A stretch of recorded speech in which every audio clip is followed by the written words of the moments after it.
आशा करता हूँ आप सभी बहुत अच्छे होंगे। मेरा नाम अभय गुप्ता और आप देख रहे हैं लाइट ऑफ साइंस। आज की इस वीडियो का टॉपिक है इन्वेंशन ऑफ माइक्रोस्कोप यानी सूक्ष्मदर्शी की खोज।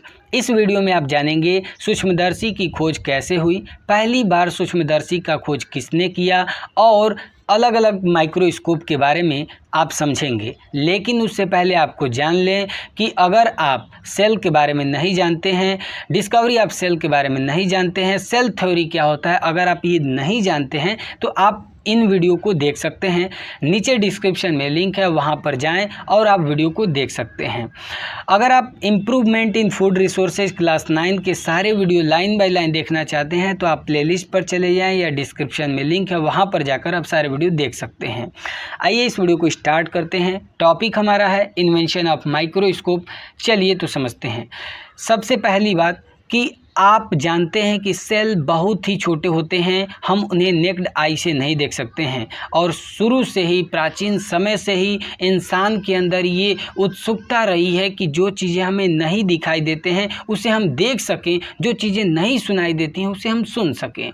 तो वैसे ही यही उत्सुकता के कारण पहली बार जो माइक्रोस्कोप की खोज हुई उसका नाम था सिंपल माइक्रोस्कोप। इसकी खोज किसने की थी? एंटोनी वॉन लीवेनहॉक ने किया था। यह एक डच साइंटिस्ट थे। यानी आपको ये समझ में आ गया होगा कि जो पहली माइक्रोस्कोप थी उसे सिंपल माइक्रोस्कोप कहा जाता है और इसलिए कहा जाता है क्योंकि इसमें सिंगल बाई कॉन्वेक्स लेंस का यूज हुआ था। एंटोनी वॉन लीवेनहॉक ने बहुत ही छोटा बाई कॉन्वेक्स लेंस दो ब्रास के प्लेट्स के बीच में क्लैंप कर दिया और उससे माइक्रोस्कोप बनाया और उसकी मदद से अलग अलग चीज़ों को देखा और पॉन्ड वाटर में फ्री लिविंग सेल्स का खोज किया। यानी आप ये जान सकते हैं, आप ये कह सकते हैं कि फ्री लिविंग सेल्स का खोज किसने किया? एंटोनी वॉन लीवेनहॉक ने किया। ठीक है। और आपको जान लेना चाहिए कि जो इसका मैग्नीफाइंग पावर है वह 75 से 250 टाइम्स है। यानी एंटोनी वॉन लीवेनहॉक की जो माइक्रोस्कोप थी उसका मैग्नीफाइंग पावर था 75 से 250 टाइम्स। यानी अगर कोई चीज़ है तो उसको 250 गुना तक बड़ा करके वे दिखा सकता था। लेकिन धीरे धीरे और समय बीतता गया और आए रॉबर्ट हुक।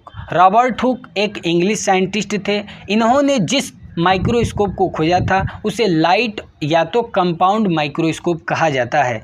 इन्होंने कंपाउंड माइक्रोस्कोप को बनाने के लिए दो लेंस लिए, कॉनकेव मिरर लिए, ग्लास लेंस लिया और इसकी मदद से माइक्रोस्कोप तैयार किया। रॉबर्ट हुक के द्वारा जो बनाया गया माइक्रोस्कोप था इसकी मैग्नीफाइंग पावर थी 2000 टाइम्स। मतलब इनके द्वारा जो माइक्रोस्कोप बना था इससे किसी भी चीज़ को 2000 गुना बड़ा करके लगभग में देखा जा सकता था। कॉनकेव मिरर का इसमें इस्तेमाल इसलिए किया गया ताकि फोकस, जो लाइट आ रही थी उसको फोकस पे लाया जा सके। और इसमें जो कंपाउंड माइक्रोस्कोप में ग्लास लेंस का इस्तेमाल किया गया ताकि इसमें बीम ऑफ लाइट जब इस पे पड़े तो बेंट होके वे जो भी चीज़ें रखी गई हैं उसको कई गुना करके दिखा सके। सिंपल सी बात ये हुई कि रॉबर्ट हुक के द्वारा जो बनाया गया माइक्रोस्कोप था उसे लाइट या तो कंपाउंड माइक्रोस्कोप कहते हैं। इसमें दो लेंस, कॉनकेव मिरर और ग्लास लेंस का इस्तेमाल हुआ है और इसमें बीम ऑफ लाइट पड़ता है ग्लास लेंस पे तो जो है कि मैग्नीफाई करके दिखाता है। बात समझ में आ गई। और इसका मैग्नीफाइंग पावर कितना है? 2000 टाइम्स है। समय ऐसे ही बीतता गया और रॉबर्ट हुक के द्वारा बनाए गए माइक्रोस्कोप में इम्प्रूवमेंट होते रहे, सुधार होते रहे धीरे धीरे और उनके माइक्रोस्कोप से ऑप्टिकल माइक्रोस्कोप बनाया गया, जैसा कि आप फिगर में देख सकते हैं। ये रॉबर्ट हुक के द्वारा बनाए गए माइक्रोस्कोप में ही इम्प्रूवमेंट करने से बनाया गया। ठीक है। और इसके बाद समय बीतता गया, सेल की खोज हो चुकी थी। याद रखिएगा रॉबर्ट हुक ने क्या किया था?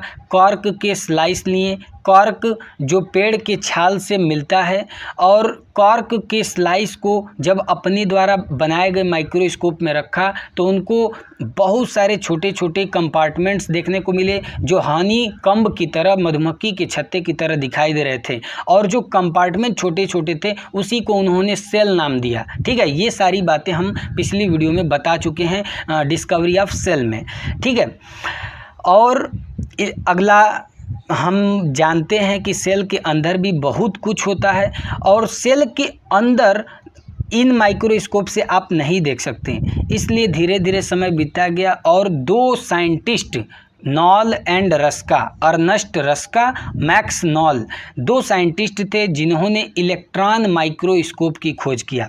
इसकी मैग्नीफाइंग पावर बहुत ही ज़बरदस्त थी, लगभग में 2 लाख टाइम्स थी, 2 लाख टाइम्स थी, और इसमें बीम ऑफ इलेक्ट्रॉन्स डाले जाते थे और वे मैग्नेट के द्वारा बेंट होकर जो है कि किसी भी ऑब्जेक्ट, जो भी ऑब्जेक्ट रखा गया है उसको 2 लाख टाइम्स जो है कि मैग्नीफाई करके दिखाता है, जिसके कारण सेल के अंदर की भी चीज़ें देखी जा सकती हैं। और इससे जो है कि अलग अलग, आप जानते हैं कि सेल के अंदर बहुत सारी चीज़ें होती हैं, उसकी खोज हो पाई इलेक्ट्रॉन माइक्रोस्कोप के कारण ही।